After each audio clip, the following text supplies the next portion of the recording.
Hello everyone, today I will show you how to add subtitles in DaVinci Resolve. And here's how it is done. To add subtitles to your video, right-click on your video track and select Add Subtitle Track. Now choose the subtitle track, drag it to the timeline, and click Create. Congratulations, you have just created your first subtitle.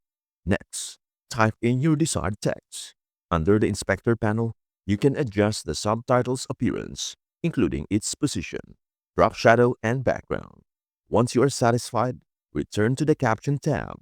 To add another subtitle, move to the next point in your timeline. Click Add New and repeat the process. You can easily navigate between subtitles using the previous and next buttons. And that's everything you need to know about how to add subtitles in DaVinci Resolve. Before we end, may I humbly ask you a favor? Please do like, share, and subscribe to our channel. This means the world to us. Thank you so much for watching. We hope to see you in our next video.